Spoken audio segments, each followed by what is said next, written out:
you live. Hey everybody, welcome to the 53rd week of the Free Assange Online Vigil series.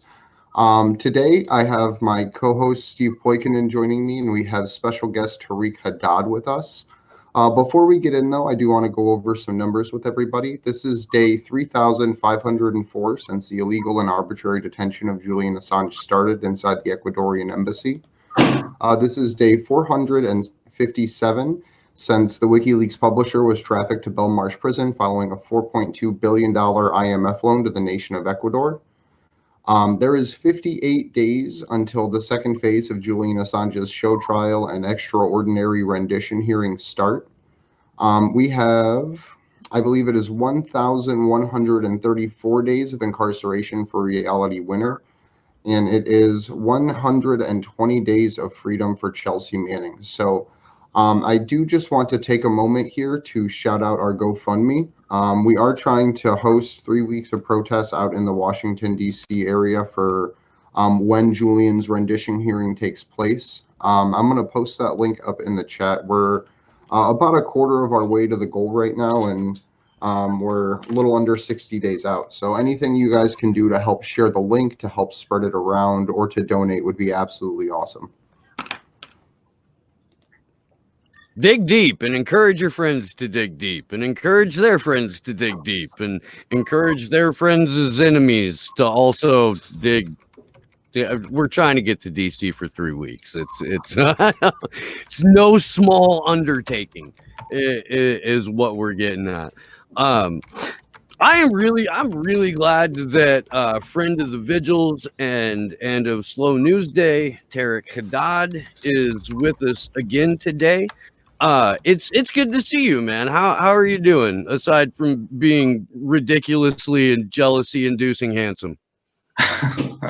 No, I'm good. Yeah, it's good to see you guys. Good to be back with you guys. Kind of life in lockdown, I guess, in this weird limbo state where I guess, everyone's just trying to have a normal life in kind of very unnormal circumstances. But I've been okay. Just kind of started working on a few kind of Assange-related projects and things.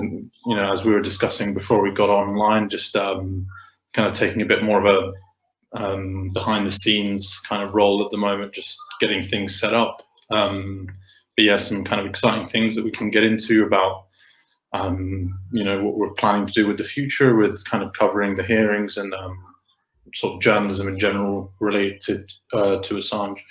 But yeah, happy to see you guys again, and it's good to see you guys kind of continue this show. You guys, I'm really happy to have you back with us. It's been probably a little over a month and a half, maybe more, since we've had you on. And there's been a lot of developments around the world and in the UK and the US since then. But I did want to ask, because we've seen everything from Julian getting a radio to one of his lawyers get appointed justice minister over in France. And he's also a gentleman that's been fighting to have France grant Julian political asylum. So if you could you talk a little bit just about your opinions about how everything's kind of been unrolling in the last couple of weeks? Yeah, sure. I mean, it kind of shows, I think, that like Assange's case has kind of affected so many different people's lives in so many different ways. And, it's not just, the story's not isolated to, one particular city. It's not just what's happening in London, it's what's happening in Washington, D.C. and across Europe and in Australia as well. I think we had, so we keep seeing these kind of little promising signs for the case in general. So we had something from the local government in Melbourne. They passed a committee. I forget sort of exact wording of it, but several kind of local MPs in Australia kind of signed a motion to, I believe it was to get him home to Australia and to kind of call for more consular support from the Australian government, which they haven't been giving throughout the hearings, obviously. But we're starting to see a lot more of these things. And then, like you mentioned, one of Julian Assange's lawyers getting appointed the legal minister in France. I don't think that's going to make any sort of significant changes to the overall overall standing of the case, but kind of with that particular instance, I think it just shows to the kind of the expertise of Assange's legal team. I think if you kind of go through all the different various members that Assange has had on his various on his legal team at various points, they've all been people that have routinely kind of stood up for human rights, and I've had a look at some of their cases. Some of them were kind of fighting against British government and Pinochet. They were involved in that, and so it's not this appointment's not going to change anything, I think, for Assange's kind of legal situation, but it's just kind of one of those constant little flickers of hope and development that we're seeing. Oh, sorry, I'm trying to get some stuff out. I had something, god damn it, and it was related to what you were saying. Let's back up a little bit though. Let's talk about what the future of the watchdog looks like, and what you have kind of in the works heading towards the rendition show trial that's going to take place at the Old Bailey in September. Yeah. So in terms of the watchdog, I've kind of mentioned a few times, I've been working on trying to kind of make a new model for journalism. Kind of that's still work in progress. And in the last couple of months, I've been approached by some investigative journalists. Don't know if I should kind of get into too much detail at the moment, because I'm not sure if people are happy to kind of publicly say that they're involved in this project just yet. But a kind of solid group of investigative journalists that have a long history of doing kind of major investigations. Kind of together, we're going to be working on seeing if we can kind of plot, find more holes in the kind of storyline in the kind of Assange hearing. So we're going to be kind of starting pretty much from fresh and trying to lay out a brand new timeline, and just kind of get all the basic facts down, and then just kind of go from there and see if there's parts of the story that kind of we feel like haven't got enough attention, or if we think there's something that hasn't been kind of explained to enough detail, or even if it's just a matter of like misinformation, where the public thinks, or the majority of the public thinks one thing and the evidence shows one thing. I think it's about kind of just showing, contrasting those two things together. But that's still kind of very early in the works. We're kind of working to get funding at the moment, looking at different ways of doing that. So that's all kind of still in the works, but it's going to be a lengthy process. And so that's kind of something I've learned in the last few months is these things don't just kind of come together very quickly. But the good news is that they're we're kind of in communication. We're looking at getting this thing sort of set up. So, and hopefully, we'll be ready to go by September when the kind of hearings start again at the Old Bailey. So we'll see. What was your initial reaction to this superseding indictment that sort of expanded the charges on the cyber crime portion of Julian's indictment, and what do you think about the possible criminalization of the people who quite bravely helped Ed Snowden get to Russia?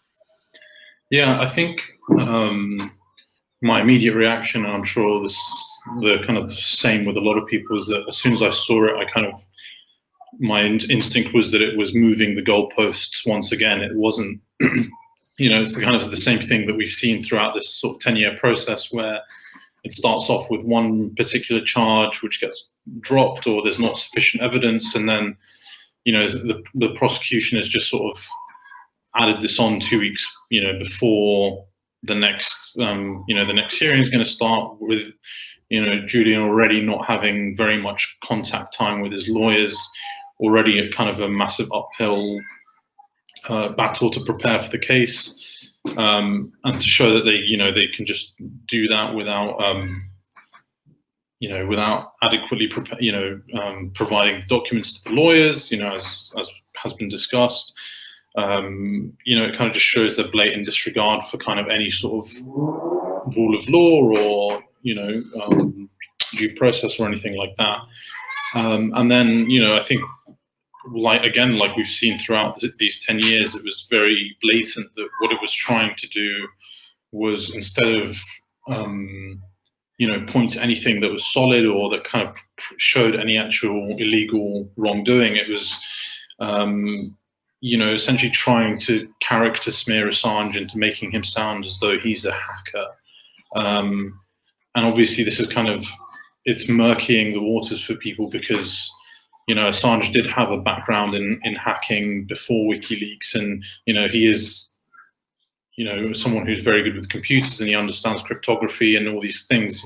He wouldn't have been able to set up WikiLeaks without that. But I think they're kind of trying to blur the waters of what WikiLeaks actually did in that time. Of it created a platform where whistleblowers felt secure enough to give highly sensitive documents, and in many cases it was they came forward to WikiLeaks on their own volition, because they saw some criminality or war crimes or something, and they felt a moral obligation to do the things that they were doing.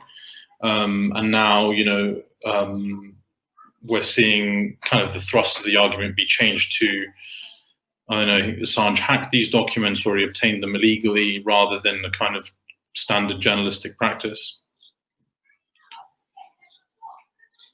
I mean, and that's absolutely insane, because if you go to the Washington Post website right now, or the New York Times website right now, or any major news outlet, there's a way for you to securely transfer leaked material to them.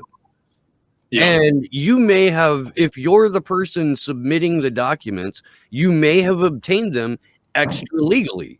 Mm-hmm. But the outlet doesn't care. They care about the veracity of the documents. So they're going to try to protect you as a source as much as possible. Mm-hmm. So, I mean, this is just one more aspect that highlights the Trump administration's attack on journalism, where they've picked up the ball from the previous administration and taken it a step further. And, and it's, again, I understand that COVID is happening, but that shouldn't be the only thing in the news. Like, they're downplaying the fact that Ghislaine Maxwell got arrested. I honestly, I don't see a lot of that. And then you've got my old boss, Chris Hayes, going on TV talking about how horrible and what a terrible standard Trump set by commuting Roger Stone's sentence, and reminding people falsely that Stone was the go-between between the Trump administration and WikiLeaks. Like, that's what he told his audience. There's not a shred of proof to that whatsoever. In fact, the opposite was proved in court, that there was zero back-channeling between Roger Stone and WikiLeaks. Yet Chris Hayes is confident enough to lie to his audience like that, because his audience is there for confirmation of their biases, not to learn anything, not to get news, I guess, from their news guy. They're there to be coddled, and it is infinitely frustrating. Mm-hmm. Yeah, I mean, all I would say about that really is that I think we've known about this for a long time with the media.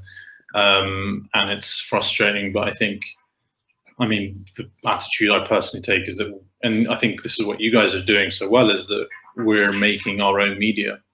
And and so it's good to kind of constantly analyze them and kind of, and people like Aaron Mate and yourselves do that very well, where they're constantly kind of taking these, showing the lies that these people are putting out. But, at the same time, I think, we just, continue to put out the correct news. And I think, that's why hopefully that your channel is growing, and many other sort of kind of non-mainstream platforms are growing, and they all seem to be. It doesn't, it's the whole podcasting thing, and that whole revolution seems to be caused by people wanting a more genuine kind of news and more genuine information. So they'll have their day where they kind of ruin, not telling the truth. So yeah, it's weird how the major opinions of people and where they get their media from has shifted so heavily from like standard print to TV, radio, and now it's almost wholly digital. Mm-hmm. And everyone has different media sources that confirm different biases and have different, I don't know, like propagandized perspectives of the situation right now. So getting put in the same sentence as Aaron Mate for the work that we're doing is I really appreciate that, because we're trying our best just to make sure that the information about Julian's situation isn't lost to the general public. Mm-hmm. One of the things, though, Aaron's done over at Grey Zone a great piece about the UC Global case and the spying against Julian Assange. And we've seen everything. We've talked about it a whole lot, from them putting microphones throughout the embassy into the girls' bathroom, trying to get a hold of the baby's diapers. And I was just wondering, as a journalist, as someone who does hard-hitting national security stories, what your opinion of what happened with UC Global, but also, have you seen anything along the lines of this in your own career as a journalist? I've experienced it firsthand, and I've spoken to. I didn't spend a lot of time outside the Ecuadorian embassy, but I've spoken to a lot of the activists that have done, and they said that the spying wasn't just confined to Julian; it was on them, and they could see the the special kind of laser microphones that work with a laser that can work across through walls and long distances. I don't know too much about that technology, but it sounds frightening. We constantly saw a heavy police presence with body cams, etc., constantly outside the embassy, and we've been seeing that outside of court. I've kind of spoken to a few people that have been sort of close to WikiLeaks or have worked for WikiLeaks in one manner or another, and what's happened to Assange over the last 10 years it has happened to them previously, but they're also kind of more and more getting exposed to that. So that's why I think it kind of goes back to why Assange's story is so important, because it's not just Assange. Essentially, it's what could be the fate of all journalists, and journalists are already experiencing these kind of things where they're getting surveilled, their conversations are getting spied on. In some minority of cases, rare cases, people's physical safety becomes threatened. It's not unknown for undercover agents or police to kind of break into people's apartments, or this has been documented quite heavily in the UK with Extinction Rebellion especially.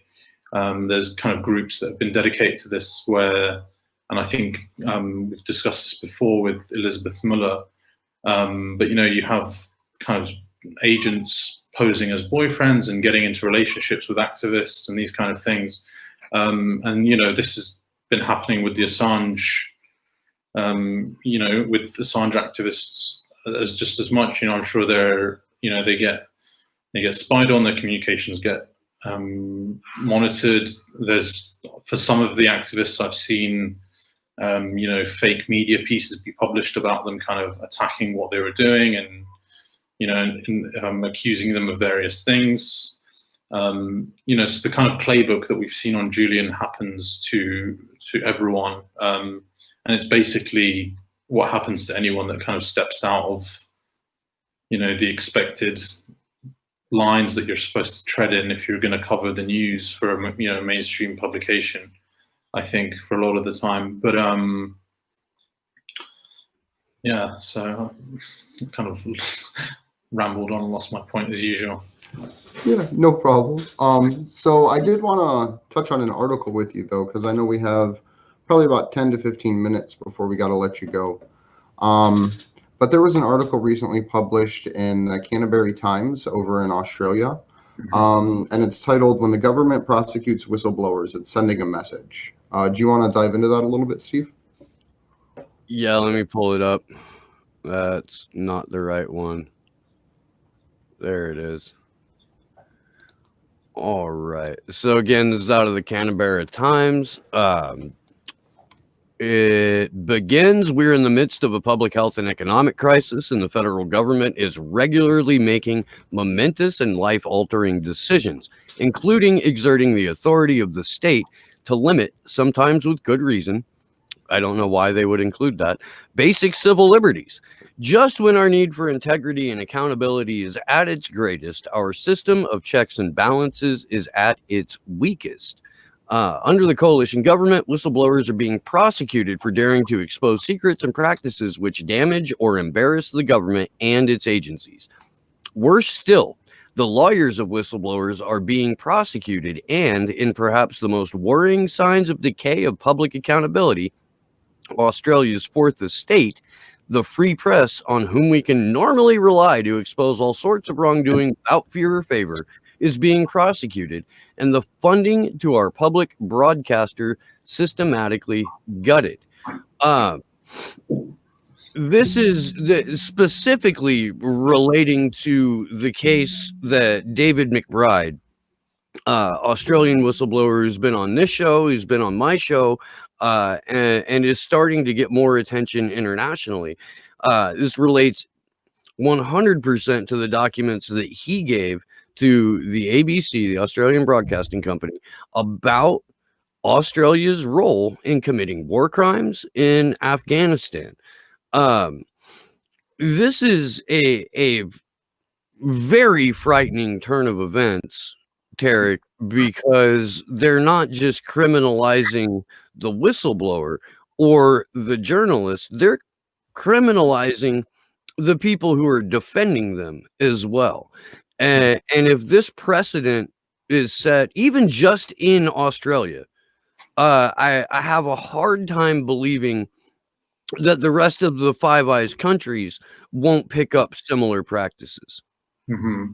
Yeah, I agree. And I think, for us, we've seen this kind of throughout with this kind of Assange stuff, is that, whatever seems to happen in New Zealand or Australia, they kind of seem to be like the testing ground almost for things to spread elsewhere. So we kind of actually see things happen in those two countries kind of 5 years before we start seeing them in the US and the UK. But it definitely shows us why these things need to be taken seriously, because it's not kind of hypotheticals now about if you don't stand up for Assange, you're going to lose freedom of speech. We're actually seeing it in practice, and it's becoming more and more regular now. It's not just this is not the only case that we can talk of. And that's just a sign in itself, right? That we're seeing this more and more with anyone that's doing any sort of national security reporting. And I think we've got to include journalists who are covering the Black Lives Matter protests in that. Like, I think that, in my opinion, that will fall under the category of national security reporting, because the protests themselves are being presented in the media and viewed by a lot of, I don't know, milquetoast idiots as a threat to the national security and the security of the United States. And there have been over 600 journalists now who have been targeted, who have been harassed, who have been shot at and shot and locked up, simply for covering these protests, not because they had an angle, but because they were there. Mm. Yeah, I don't know. That's like a very tricky situation, I think, because a lot of it, I think, seems to be there's just like this angst in the air. But for sure that, like 2020 has been a year where we're kind of, everything that we've kind of been talking about is kind of starting to come to fruition of, if you don't respect the press, and Trump's famously kind of attacked the press for a long time, and there's been lots of different developments, but that's definitely a troubling trend. I don't know how much the kind of police brutality on journalists in the Black Lives Matter is directly correlated to the surveillance stuff, but it's it's a threat nonetheless, right? I think we've said this before, we're kind of just seeing everything, all our various democratic functions are kind of seemingly collapsing at once, right? It's not just one particular thing. It's like freedom of speech is collapsing, and then all sorts of other things are happening at the same time. Yeah, it's time for people to go out and buy the conspiracy theorist in their life a drink and an apology.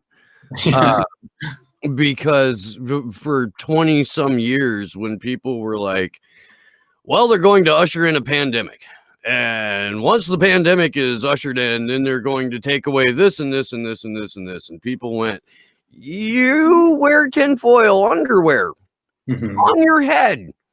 And now here we are in the midst of a pandemic that kills 0.04% of the population at worst, behaving like it's the prequel to World War Z, and the only way that you'll be better, the only way that you will be safe from this virus is if you take the advice of eugenicist billionaires.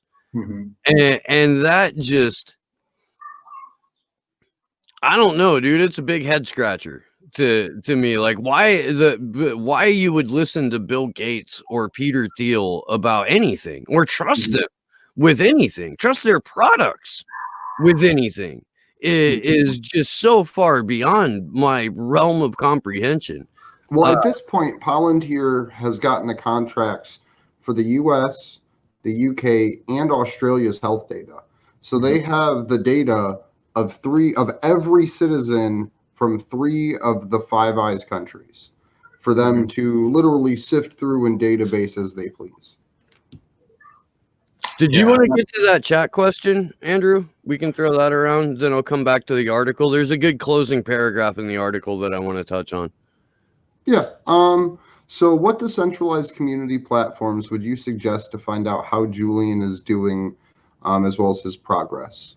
I would say defend.wikileaks.org. As well Try as us. We've been doing this pretty consistently. But yeah, defendwikileaks.org. Wise Up Action, Emmy's group, they do wonderful stuff. The JADC, the Julian Assange Defense Campaign, they do good stuff. Look at, follow Bean on Twitter, because if there's something monumental happening, Bean will have whipped up a very well put together, informative, concise graphic on it, and you can just visually take it in. Do you have more, Andre? Tarek, do you? Follow the watchdog for sure. Caitlin Johnstone will frequently pop off with there will be a ridiculous eye-grabbing title. I have an article up from hers right now, and I think it's titled liberals are crazy idiots. And then, like, through it all, she'll tie it back in to why it's necessary to support Julian Assange. Like, there's a number of places that you can go that the good thing about supporting Julian Assange is that all of the sources of information that you're going to find that are proliferating accurate information are decentralized. Mostly because telling the truth about Julian Assange is something that will get you shadow banned or defunded or automatically have subscribers automatically unsubbed from your channel, or fired if you work for a major media institution. Do what? Or fired if you work for a major media institution, like the guy we met outside of the Hill.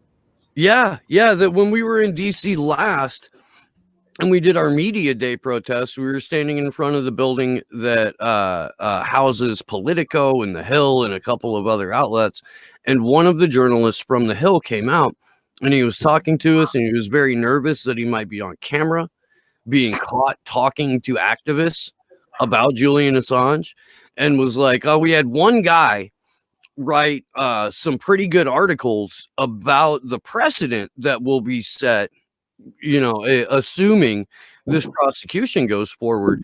Let me go get them. I'll bring them out to you. And he comes back out and he tells us straight up, like, I could get fired for vocalizing my support of Julian Assange, but I want you to know that I do. And that's a pervasive attitude in mainstream outlets where journalists are aware of the fallout and the consequences of the persecution and prosecution of Julian Assange. They're aware of it, they're afraid of it, but vocalizing it means they lose their gig. Is that a situation that you found also, like, among mainstream journalists in the UK, or are they just so deep into that bubble that there's no, I know we've talked about this before, Terry. Yeah. I think it was months and months ago, and I think it might have even been on my show, so it would be worth rehashing a bit of that conversation. Yeah, I mean, I think it really does depend.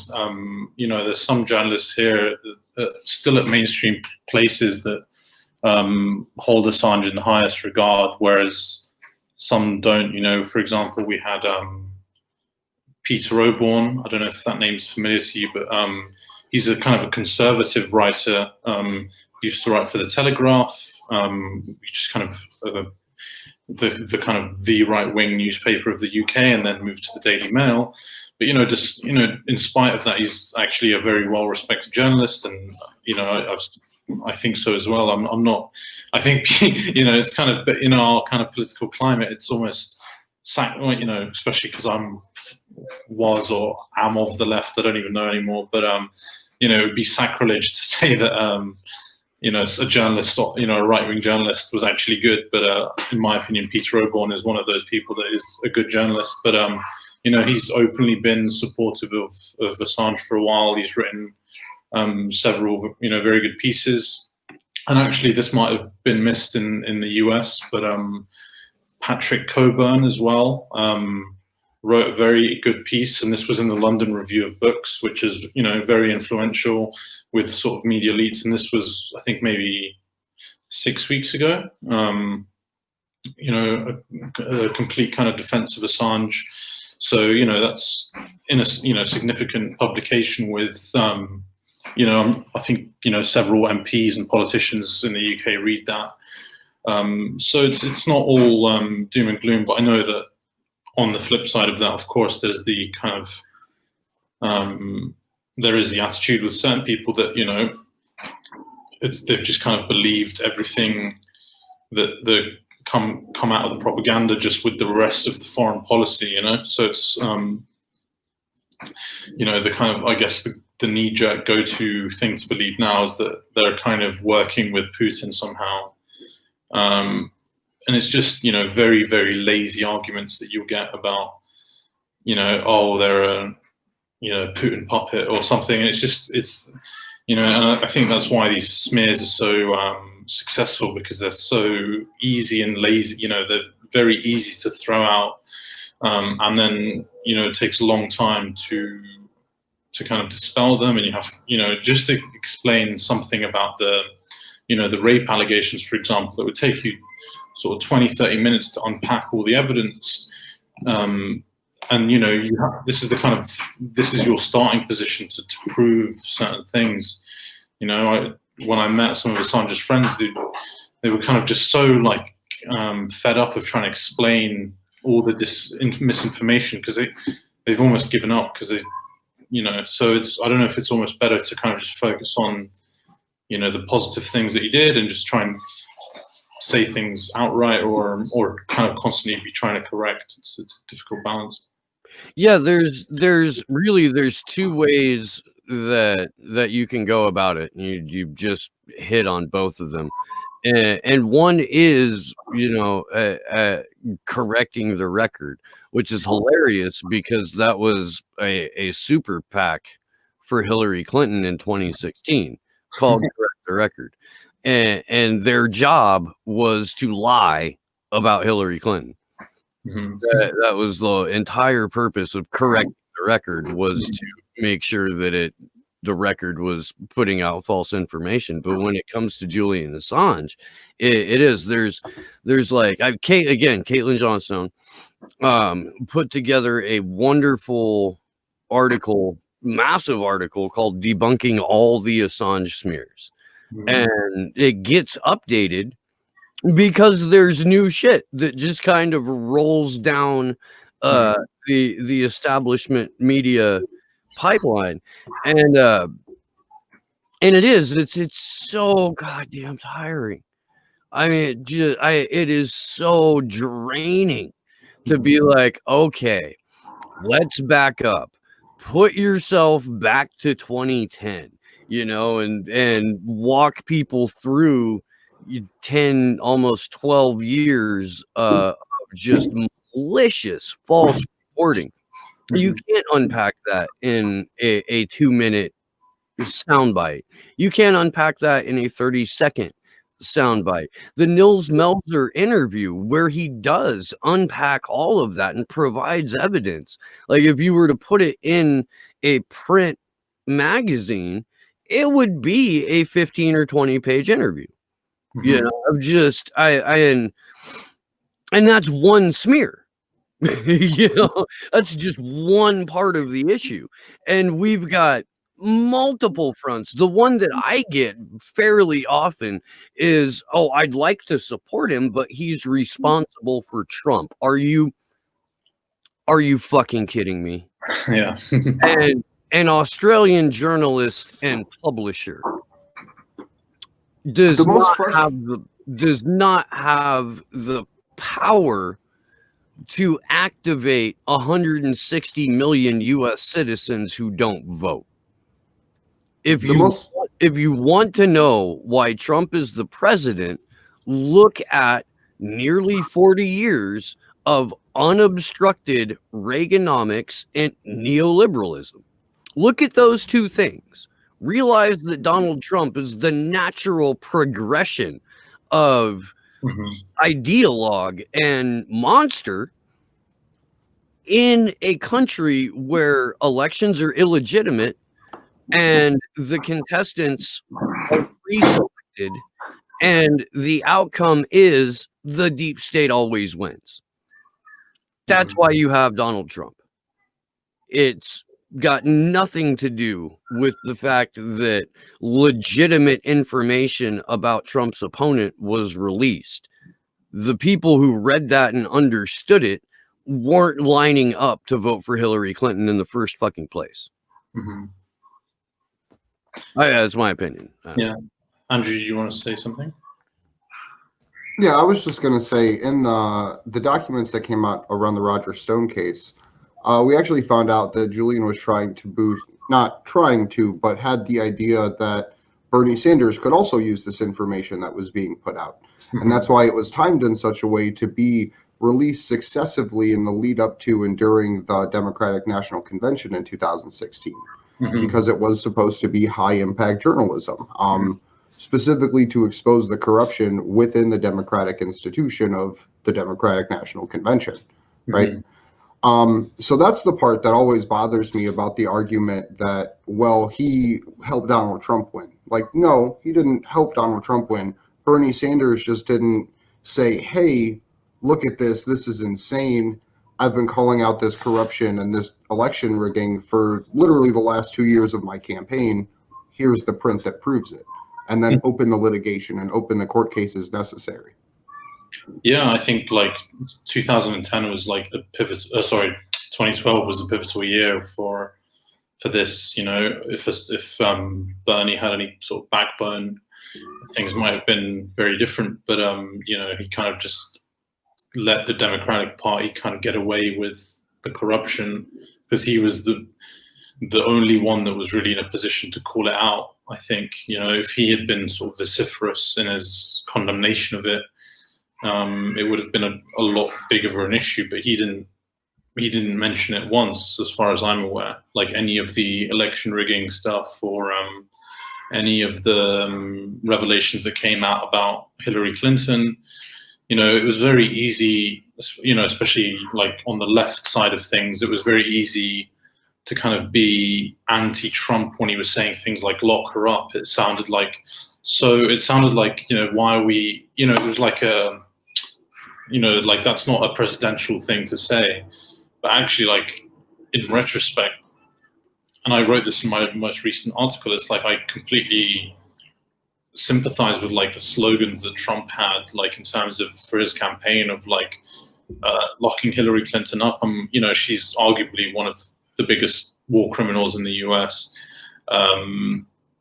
You know, so it's like a lot of these slogans actually, yeah, you know, Trump was the manifestation of everything that, you know, Steve had just described, and to kind of blame it on Russia was just this kind of a stupid line of thinking that is clearly sort of that can be, you know, shred apart. But unfortunately, that's what, you know, the Democratic Party pushed, that lie.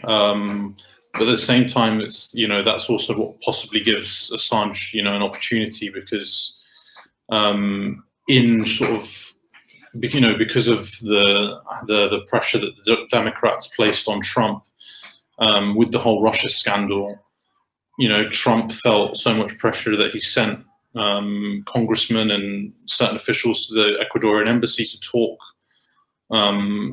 with Julian, and you know, these show the political nature of the case, which is now being used as evidence.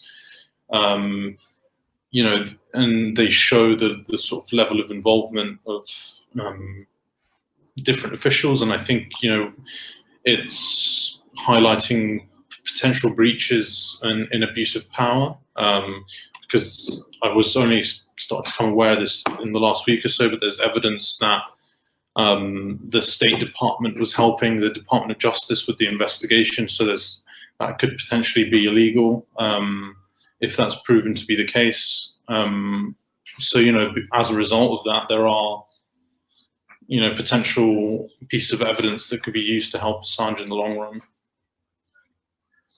And, you know, we've also got this kind of ongoing several court cases regarding Seth Rich. And, you know, I think these will be, you know, hopefully these will be dealt with soon, and because they'll have a big impact on the overall perspective of things, hopefully, if they receive any media coverage at all. But it's not guaranteed. So the part of the, you mentioned earlier talking about basically the back channels that Trump had set up to get in contact with Julian Assange in regards to the Trump-Russia collusion scandal and things. Mm-hmm. And I believe it was actually that there was some involvement from Kim.com in that as well, getting Dana Rohrabacher, I believe his name was, to actually be a courier for Trump's message to Julian. Mm-hmm. And I was just wondering if you could talk about that a little bit more in those like surrounding situations. And then I know Tarek's been here for 45 minutes, so if you got to bounce after that, please do. And then you can let this be your final thoughts, and please let people know where they can find you and find the Watchdog and all that kind of good stuff. And thank you, Tarek. I really enjoy catching up with you.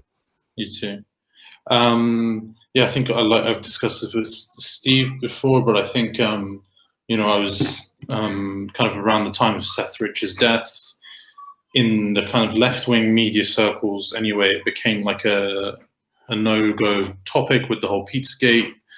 You know, it got confounded and made into, you know, an area that couldn't be touched as a journalist. But I believe that kind of in the right-wing media, it was kind of still pursued. And then you guys might have to correct me here because I don't actually know very much about Q and that kind of movement. But I believe that, you know, a lot of this actual like kind of evidence-based kind of digging up old information came from groups like Q and 4chan. You know, where they kind of dug into the Seth Rich stuff. But in terms of the, you know, so that became a thing in right-wing politicians, and it was, you know, there were several congressmen that were openly discussing Seth Rich's murder, you know, very publicly. It wasn't like it was a conspiracy to talk about it. And then Sean Hannity was talking about it on Fox News quite openly.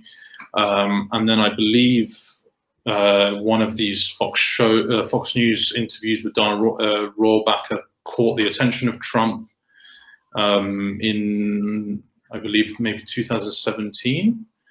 And then, you know, Rohrabacher was invited to the White House to have a meeting with Trump, and then went to London shortly after to meet with Assange. And, you know, as we can guess, they were trying to prove that the leaks did not come from Russia, which was what Trump was getting pressure about, and to prove that, you know, I wouldn't go as far as saying that they wanted to prove that the leaker was Seth Rich, because that would be very harmful to the Democrats, to show that actually the leaker was one of your staffers, you know, that was kind of sick of all the corruption in the DNC. So that would give kind of campaign a big political win. And like we've discussed before, you know, Julian did the ethical thing from a journalism point of view of not revealing the identity of your sources, and you know, protecting that kind of reputation of whistleblowers as well. Because I think, you know, if you reveal that sources get killed on a regular basis for these kind of leaks, it stops people leaking documents. And that's why things like WikiLeaks and the Courage Foundation were built, was to kind of make it easier to reduce the risk to these people, because they do, you know, it is a brave action to whistleblow, and it's getting harder and harder. So yeah, you know, Assange did the right thing and protected him, but because of that, now we have evidence of how, you know, Trump and people like Richard Grenell kind of orchestrated these meetings. And, you know, what also was, I've kind of just recently learned, there was kind of FBI agents that were involved in those meetings that we still don't know very much about. But it looks like, yeah, it was kind of, the prosecution happened as a revenge on Assange for not kind of giving up Seth Rich's name.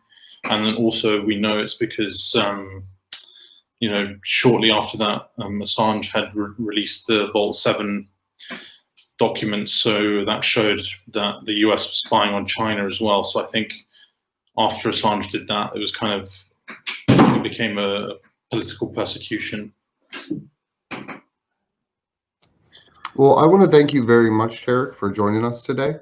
If you could let people know where they can find you and your work. Sure. So it's I'm Tarek_Haddad on Twitter, and TarekHaddad.com. TheWatchdog.net is also where you can usually find my work. It's down at the moment, but it's just being repaired and be up soon. But yeah, TarekHaddad.com or TheWatchdog.net. And thanks, guys, for having me and doing an awesome job as usual. So, Kat Terrell in my chat on Slow News Day has been trying to get me to get you to smile the entire time that we've been live. So look, dude, that's a genuine smile. You can't see it because it's not on camera, but Tarek is grinning. I promise. Yeah, here we go. Look. All right. See you guys later. Thank you again. So I know we have a lot of I know we have a lot of news to get to, but Emil Sinclair in the A4A chat is saying what Barrett Brown has been implicitly propagating is the notion that Assange is compromised. I would wager that he himself is compromised and he is the neo Sabu. So look, Barrett Brown, and I was having this conversation oh God. I can't remember if I had this conversation off camera or off camera. I really can't, but I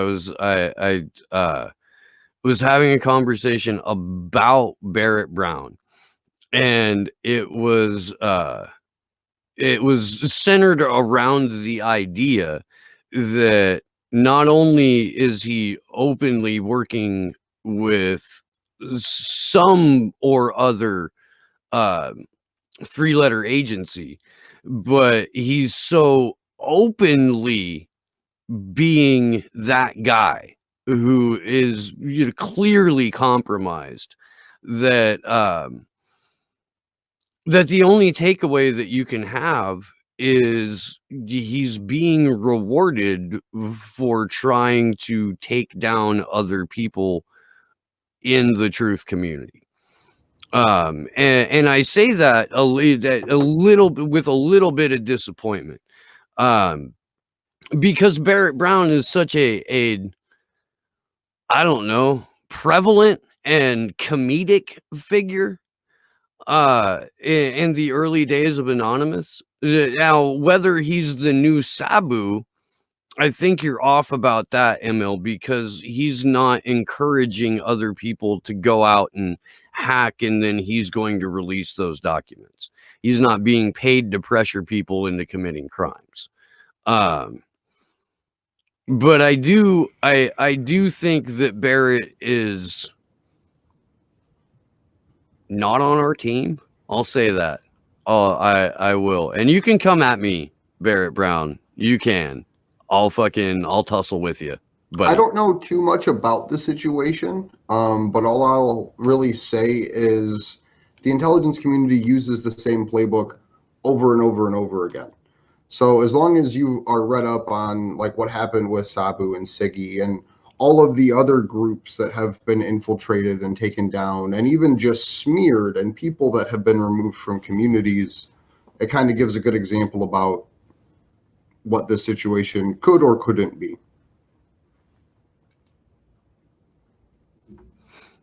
And again, there's people who are asking who Barrett Brown is. So if you're not familiar with Barrett Brown, back in the early days of Anonymous, Barrett Brown was a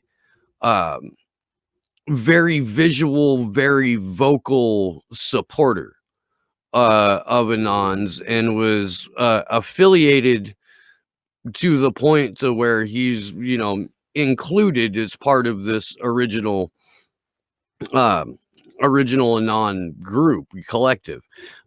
He made his bones by being a contrarian douchebag to the point to like a very confident, secure contrarian douchebag, like the opposite of Michael Tracy in terms of contrarian douchebags.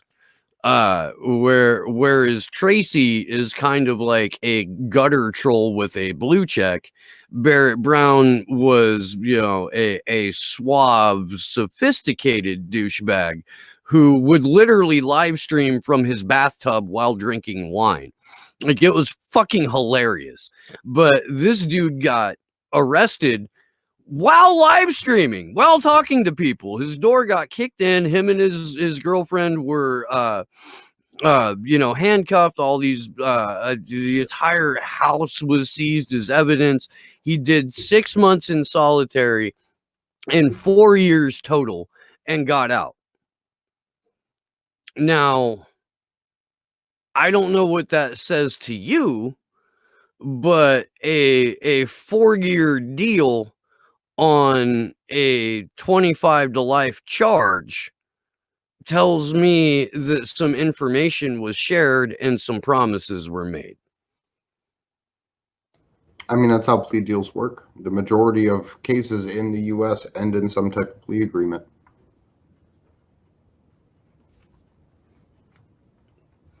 Let's see. There are a couple of comments in here about this. Barrett was too confident for me. It felt like he knew he wouldn't be touched. No, I don't. So that's the problem when you start out like smug. When you start out a little bit overconfident, you tend to think that you're bulletproof. And because of the people that he had allied himself with, like, you get into a place of confidence and comfortability because your crew rules the internet. But the internet happens on the internet, and your door gets kicked in by three-dimensional police officers who then hog tie you and smash your face down into the floor a few good times. So that's a wake-up call. Oh, you mean afterwards? Yeah, no. Afterwards, Barrett came out even more smug from jail than when he went in. There was no there didn't seem to be a learning curve there. You know what I mean? There seemed to be a new spark. I don't know. I'm trying to be a little bit careful here, but come at me, Barrett Brown. Come at me. We can tangle. We can dance, buddy. We can.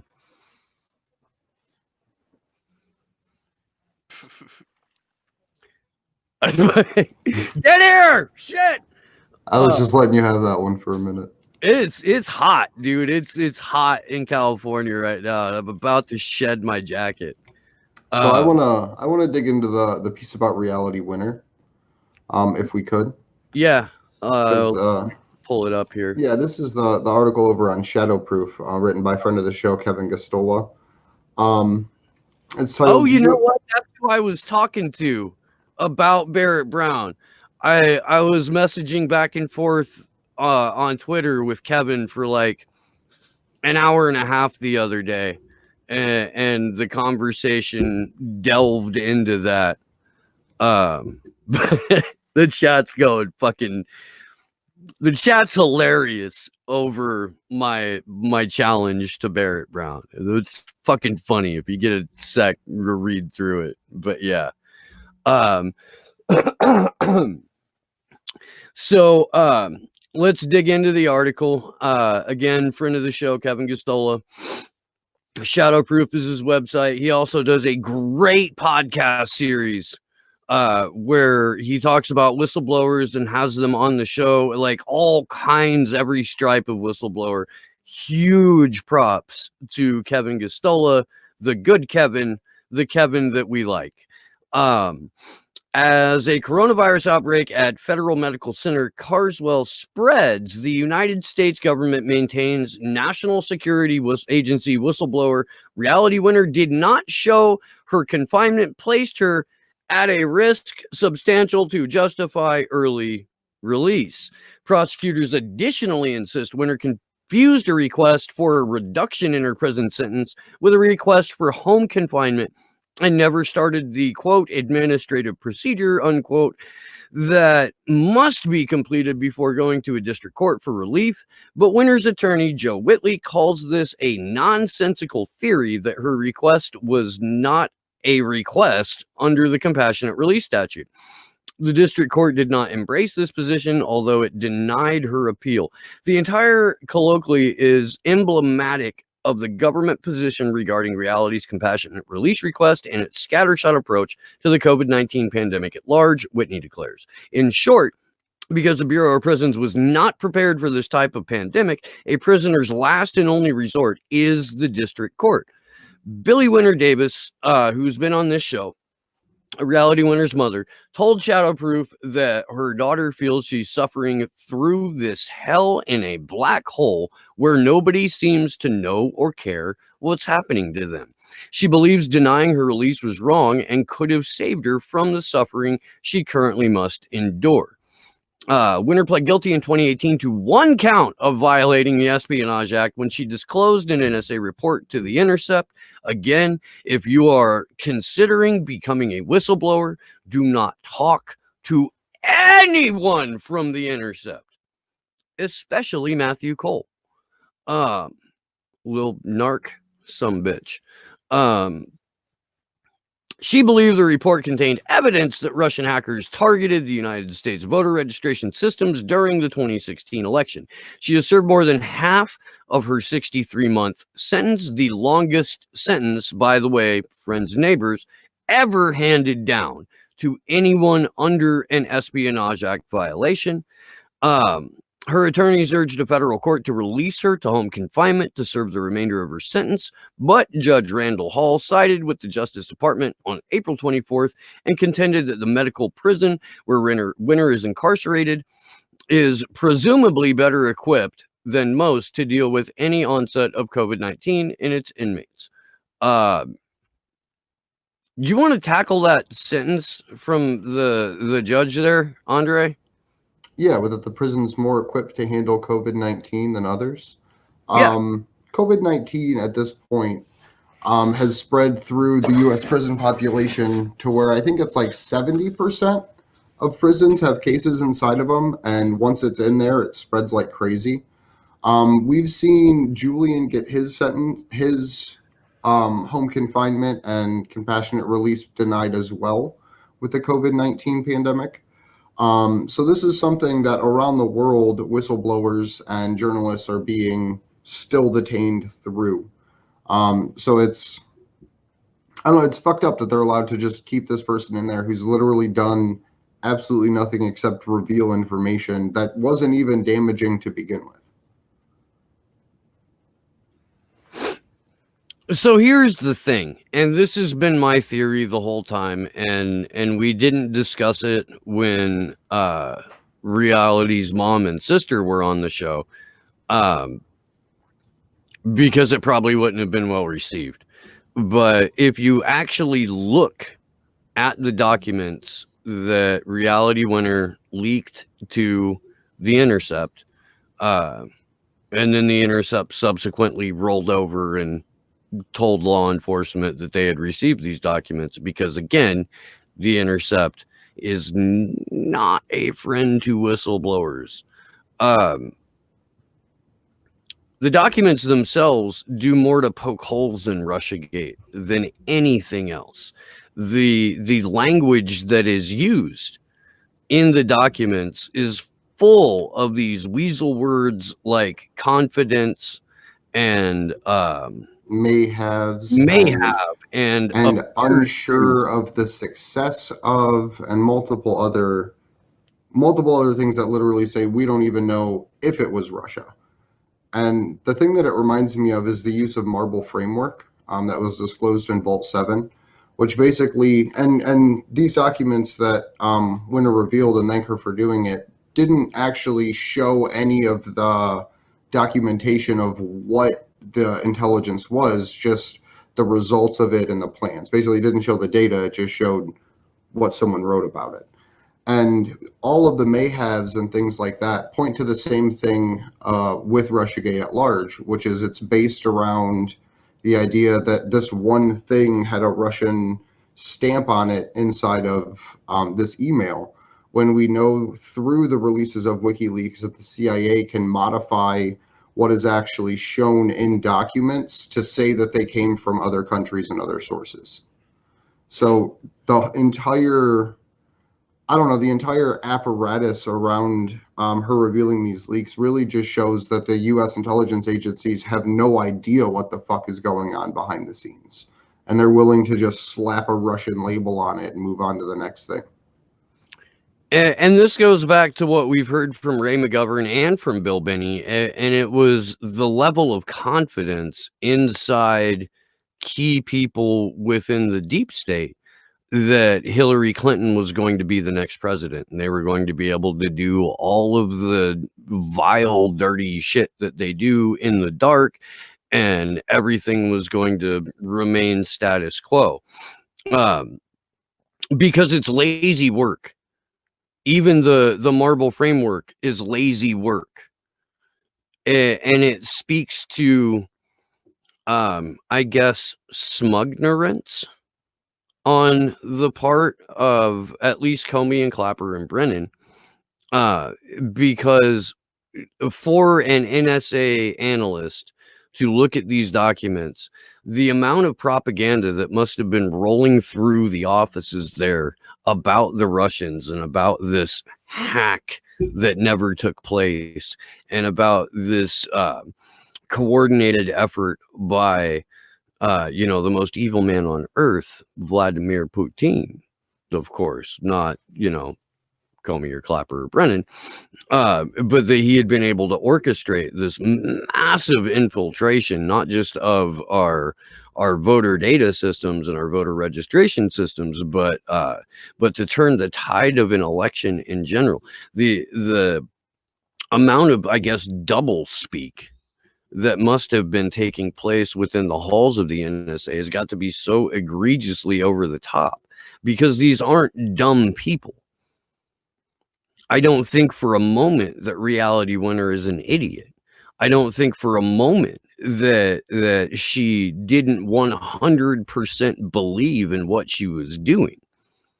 It's just gotta suck to realize that what you had believed in was a complete fabrication. And for her to be serving this time, for her to be denied compassionate release, and this is when level people of like embarrassment that go ahead. I was just going to say people like Michael Flynn and Roger Stone and things like that are getting commuted or released because of the level of bullshit that this is. And Reality Winner should be included amongst those people that were wrapped up in all of the litigation surrounding Russiagate and the entire fabrication of it. Sorry, I didn't mean to interrupt you, Steve. No, it's all right. Fred Edwards saying, I wish the MSM would stop blaming Putin. It was Boris and Natasha that colluded with Trump. And really, Fred, you're right. You're 100% right. Made up cartoon characters in a fabricated reality are basically the only thing driving the establishment narrative at this point. And we get, again, I mean, the whole, but Russians put bounties on U.S. soldiers thing. That fell apart almost instantly, and yet still people are trying to push that narrative. Because we have an article later down in the show doc where it actually shows there's multiple lawsuits going on right now between veterans and families of dead soldiers suing U.S. contractors in Afghanistan for literally funding the Taliban there, like paying them protection payments and literally giving them access to a larger pool of funds. So that whole Russia's putting hits out is a complete bullshit story, while at the same time, U.S. security contractors being paid by our government are paying and funding the Taliban.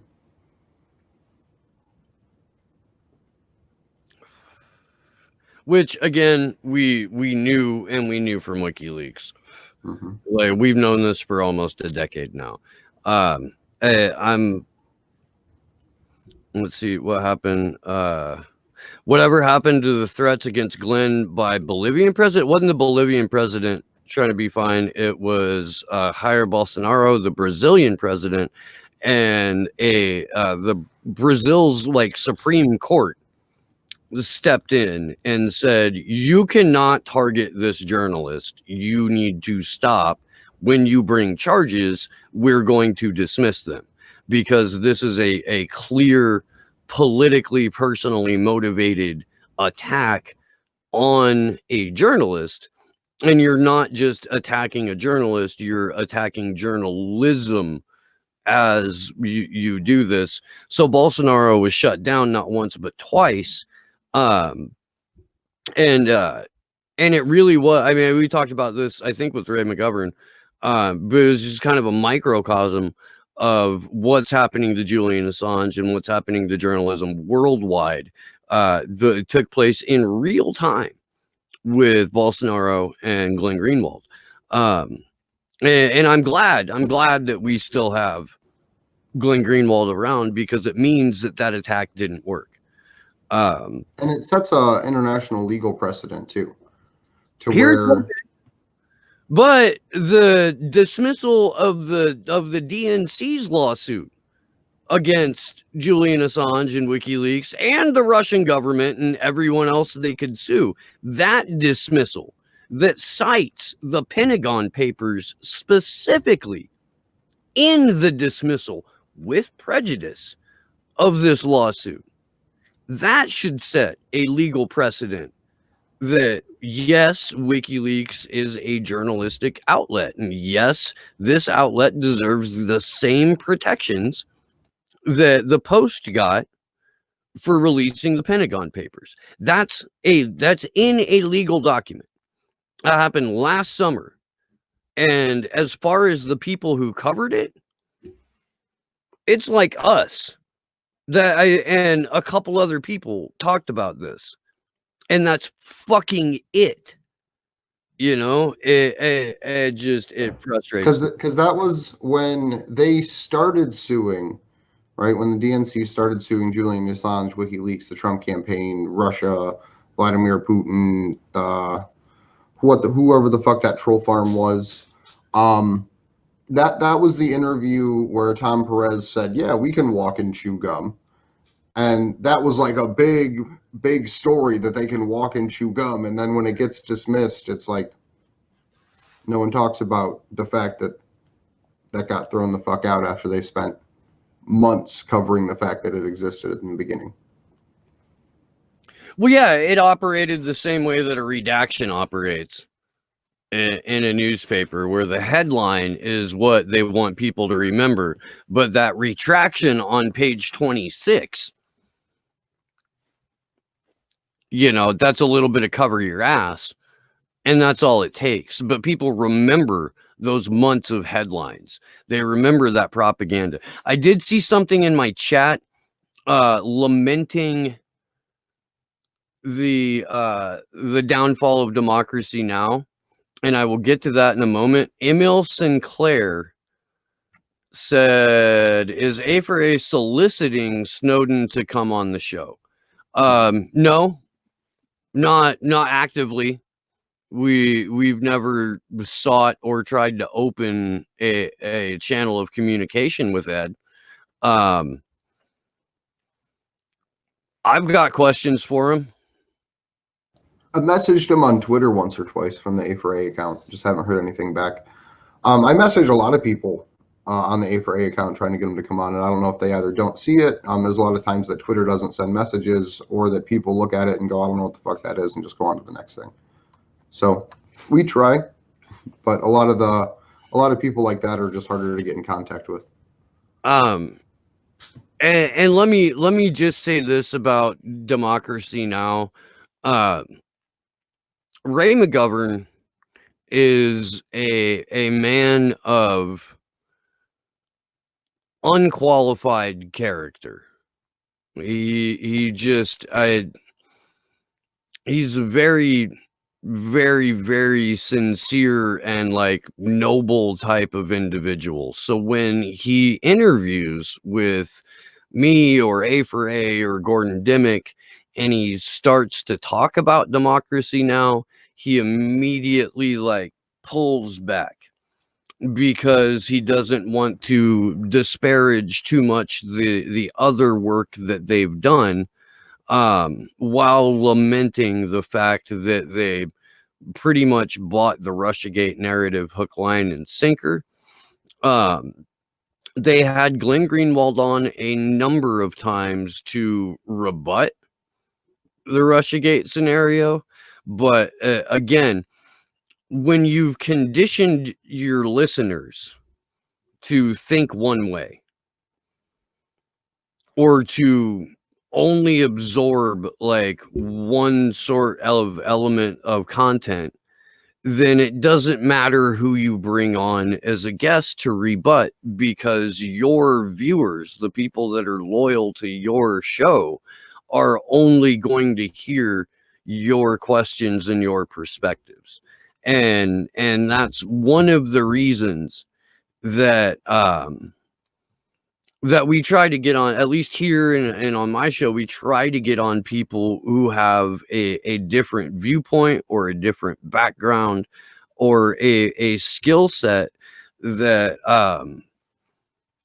with documentable proof goes outside of those narratives and tries to bring everything into a post-partisan reality, because the partisanship in Democracy Now's reporting when it comes to Russiagate is blatant, it is sad, and it represents the downfall of an organization that began in 1996 as one of the very few beacons of hope and truth in media. I was sad when Democracy Now started becoming Russiagate just stooges. Yeah. Because the Gray Zone was pushing back against it, Jimmy Dore was pushing back against it, most of the other large online independent journalists at the time were pushing back, and they were the one of the few voices, them and TYT, that decided that they were just going to run with it and just push the Democratic Party line, and it was a really sad thing to see. No, I agree. Holly Horn says Democracy Now is also pushing the white helmets and Syria regime change, and that is fucking brutal. There's a $20, $20.99 super chat in the Action for Assange chat. Rob Juno, thank you very much. It will go to Josh's beer fund. I think I owe Josh like $140 at this point. I'm gonna buy him a fucking keg and some dry ice to keep it in so it doesn't go bad. I have a really old keg of PBR. If you want to use that, I'll just throw it in for free. Yeah, I'm gonna pass. Figured out offer. Hard pass. Let's dig in a little bit here to the open letter that came out from Reporters Without Borders in conjunction with the Courage Foundation. Because this came out back on Julian's birthday, July 3rd. So I think it's kind of important just to take a minute and look at this. Sure. And again, and look, man, Reporters Without Borders was kind of walking the line between supporting Julian and not. They're the organization that came up with the idea to put a library in Minecraft that had basically everything but WikiLeaks in it, which then inspired us through I want to say, is it Kitty, Josh? Yeah, it's Kitty. She's got the map mostly done. I got to start working on that again. But yeah, Kitty Hundel, Unity for Jay, just a wonderful organizer and activist and tremendous human being. Started laying the groundwork to have a WikiLeaks library inside Minecraft. So in the last like month or so, Reporters Without Borders has stepped up their support of Julian Assange. So we need to commend them for that. David Simpson got more. Are you Simpson Media, David? I'm trying to figure this out, because if you are, then you were the person who was shooting at Belmarsh. Please let me know, because we would like to air some of that footage. I mean, I know it went out on a live stream that was on this channel and my channel and Unity for Jay and whatnot. And if you're available, please come on the show one of these Saturdays. So back to the article. In the run-up to the resumption of WikiLeaks publisher Julian Assange's U.S. extradition, I hate that fucking word, trial in September to mark his birthday on 3rd July, Reporters Without Borders has worked with the Courage Foundation on this open letter to the UK government, detailing extensive concerns about his treatment and continued persecution. We call on the UK government to uphold its commitment to press freedom and in its own country. So, dear Right Honorable Robert Buckland, QC, MP, and that's fancy talk for lawyer and member of parliament. On 8 June 2020, responding to a question in the House of Lords about the United Kingdom's stance regarding the protection of journalists and press freedom, Minister of State Lord Ahmad of Wimbledon said, quote, "Media freedom is vital to open societies. Journalists must be able to investigate and report without undue interference," end quote. We, the undersigned, agree with this statement and call on the UK government to uphold its commitment to press freedom in its own country. At the time of Lord Ahmad's remarks, WikiLeaks publisher Julian Assange had been imprisoned on remand in the high-security HMP Belmarsh for more than a year as he faces extradition, again, I hate that fucking word, to the United States on charges of publishing. We call on the UK government to release Mr. Assange from prison immediately and to block his extradition to the United States. The US government has indicted Mr. Assange on 18 counts for obtaining, possessing, conspiring to publish, and for publishing classified information. The indictment contains 17 counts under the Espionage Act of 1917 and one charge of conspiring with a source to violate the Computer Fraud and Abuse Act, which uses Espionage Act language. This is the first ever use of such charges for the publication of truthful information in the public interest, and it represents a gravely dangerous attempt to criminalize journalists, source communications, and the publication by journalists of classified information, regardless of the newsworthiness of the information and in complete disregard of the public's right to know. On 24th June 2020, the U.S. Department of Justice issued a second superseding indictment against Mr. Assange, adding no new charges, but expanding on the charge for conspiracy to commit computer intrusion. This new indictment employs a selective and misleading narrative in an attempt to portray Mr. Assange's actions as nefarious and conspiratorial rather than as contributions to the public interest reporting. These charges against Mr. Assange carry a potential maximum sentence of 175 years in prison. Sending Mr. Assange to the U.S., where a conviction is a near certainty, is tantamount to a death sentence. I'm going to pause there for a minute because this is longer than I thought. The rest of this just goes into a lot of the stuff that we've actually talked about today on the stream. But that outline right there and that framing that they put on, short of the word extradition, short of directly calling out the expansion of the intelligence state, I think that this is a great open letter, and it could actually be used as a really good example to send around to other institutions and organizations, including your local city councils, as what an open letter in support of Julian Assange looks like from these organizations. Because right now there's a push in Australia, and I would love to see it happen in New Zealand and France and the UK and here in the US, to get people working at their city council level to have individual cities come out in support of Julian.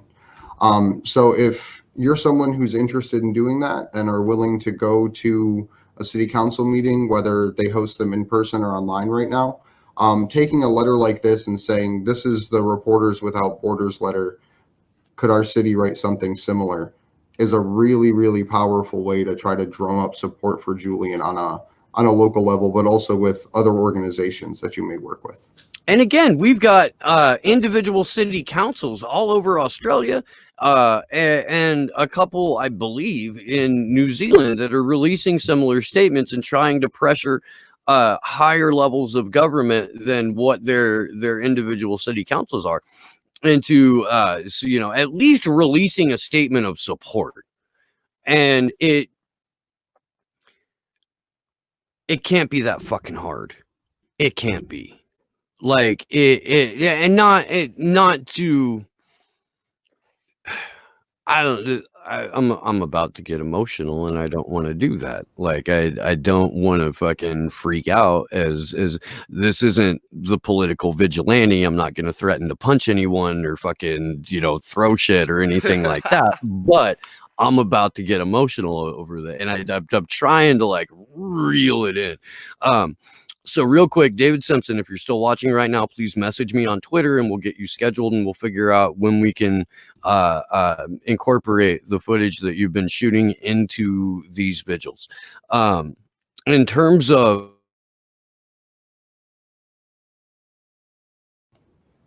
Did we drop Steve or did I drop? No, I think we dropped Steve. I think we dropped Steve. Well, Kevin, you motherfucker.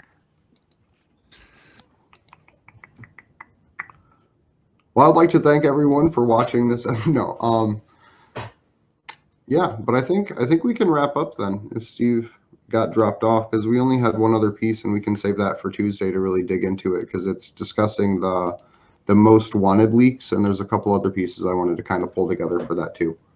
All So because he's still pretty frozen. I would like to thank everybody for joining us. My name is Andrew Smith. You can find me on Twitter at Andrew Zigman.